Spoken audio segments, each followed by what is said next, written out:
आपके पास असंख्य शक्तियां हैं जो कि आप स्वयं उन्हें जागरूक कर सकते हैं और उनको इस्तेमाल कर सकते हैं। लेकिन जब हम कहते हैं कि हम माँ तुमको समर्पित होते हैं, माने क्या समर्पण किया मुझे तो कुछ भी नहीं चाहिए। किस चीज़ को आप समर्पित कर रहे हैं? सोचिए कौन सी बात है जिससे आप मेरे और समर्पित कर रहे हैं। आप समर्पित कर रहे हैं यही जो बनाए हुए बेड़े हैं आपके, यही जो घरौंदे जिसमें आप बैठे हुए हैं, यही जो अपने अपने जिसे कहते हैं जेल बनाए हुए हैं, जिस जेल के अंदर आप बड़े व्यवस्थित रूप से सोच रहे हैं कि आप परमात्मा के साम्राज्य में, इसको ही त्यागना है। और वो त्यागने के लिए बहुत ही आसान तरीका ये है कि आप सबसे पहले ध्यान धारणा में निर्विचारिता में जाए। जब आपके मन में विचार आता है तो उस विचार ही के माध्यम से आपके ये पिछले किए हुए, कहना चाहिए घरौंदे आपको घेर लेते हैं। जितनी देर आप निर्विचारिता में बैठ सकेंगे उतना ही आपका वृक्ष बढ़ेगा।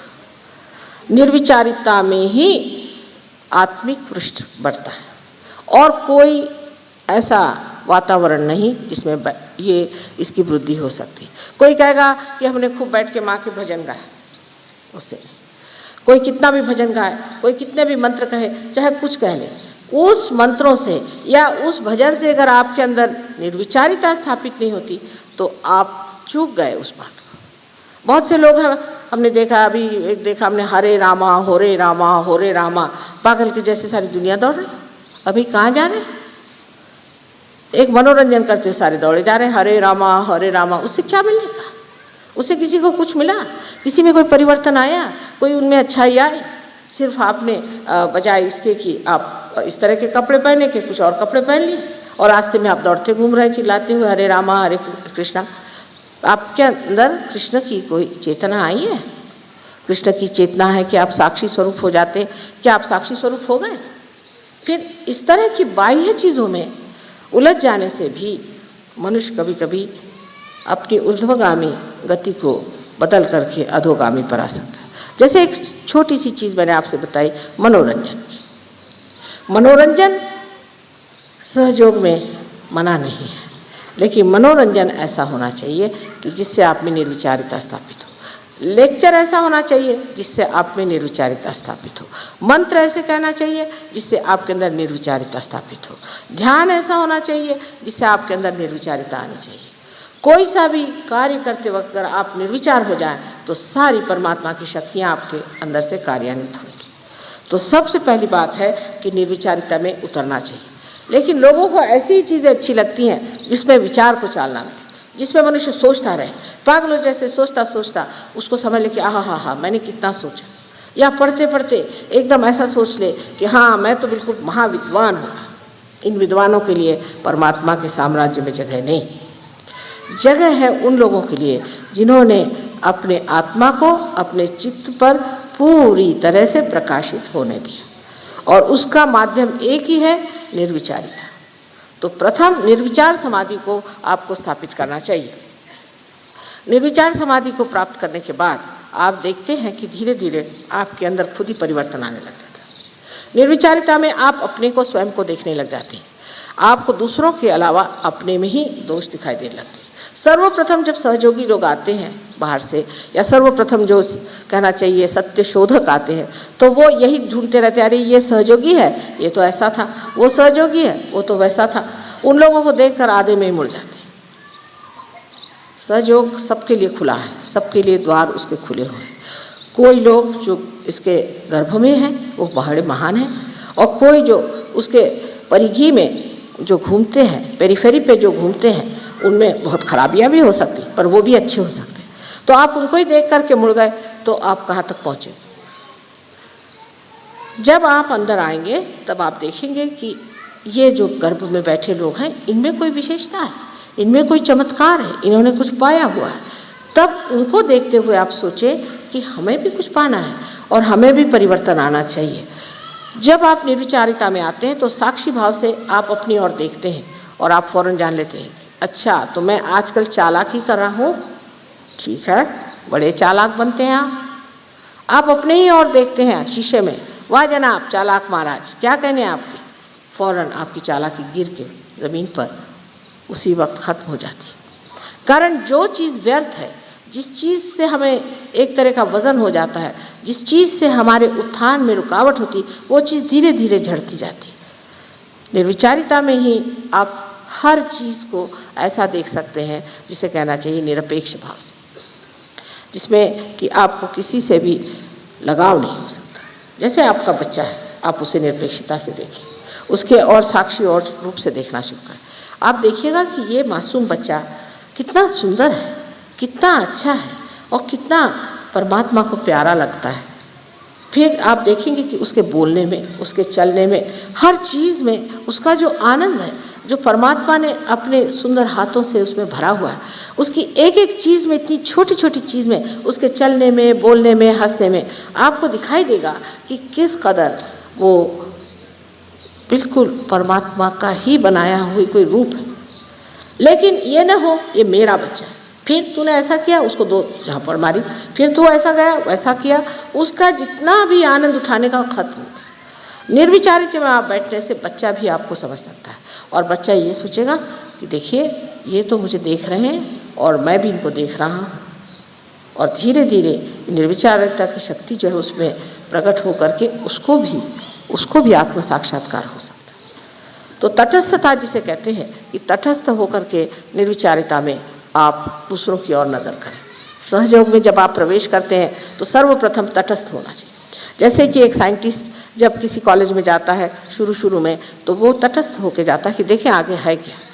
लेकिन अगर शुरू ही से आप बहुत अक्लमंद हैं तो आपके आगे सहयोग कहता अच्छा माफ़ करिए, आप जाइए अपने अकल को लेकर।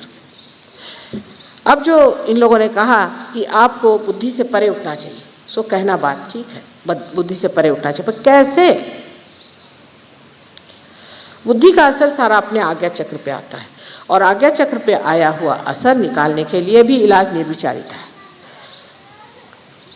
बुद्ध ने तो सिर्फ कहा था कि आप अपनी आत्मा ही को प्राप्त करो, बाकी सब बात छोड़ो, भगवान की बात छोड़ो, कोई बातें मत करो, निरीश्वरवाद की बात करी उनका छोड़ दीजिए।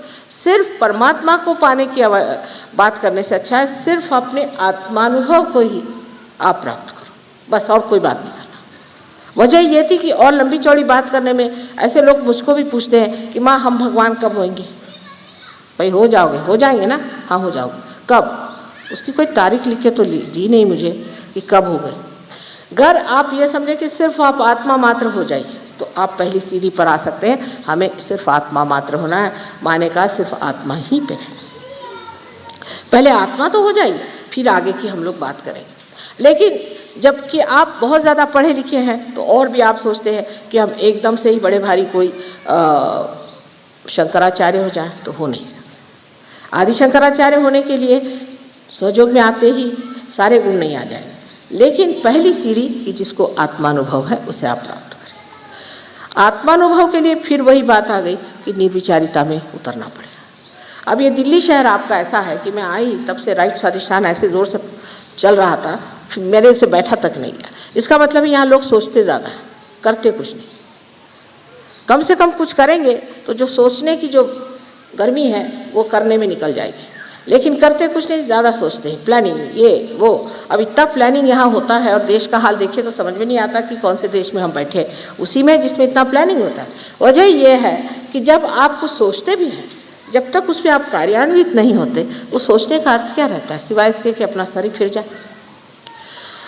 और ये राइट स्वाधिष्ठान की पकड़ इतनी ज़्यादा यहाँ है कि शुरू से मैं जब से दिल्ली आ रही हूँ देखती हूँ कि राइट स्वाधिष्ठान यहाँ बहुत ज़्यादा पकड़ता है। इसका कारण यहाँ अखबार है, यहाँ पर लोग हमेशा पॉलिटिक्स की बातें करते रहते हैं।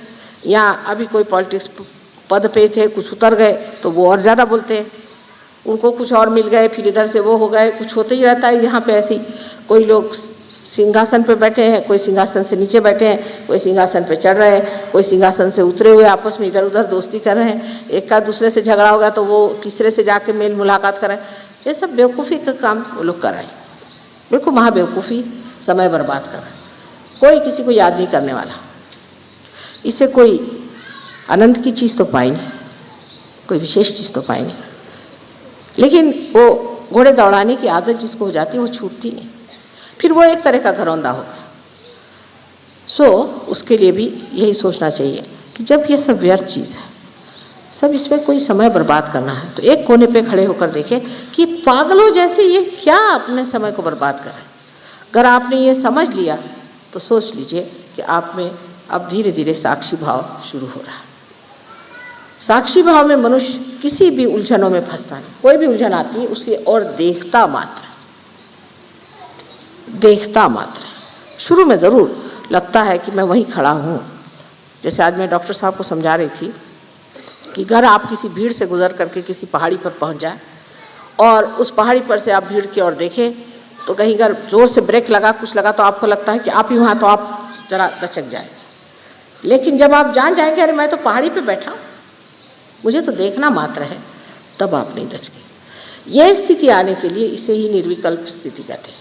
इस स्थिति में मनुष्य जो है वो कुछ भी देखता है, जानता है, तो भी वो विक्षुब्ध नहीं होता, शांत देखते रहता है। अब लोग कहेंगे ऐसी शांति में क्या अर्थ है? अगर ऐसे आदमी शांत हो जाए तो फिर लड़ाई कोई न करे, कुछ न कहे तो विरोध कैसे हो? ऐसे मनुष्य की शांति परमाणु के आपके बम से भी बढ़ के तेजस्वी होती है और बड़ी कार्य करती है।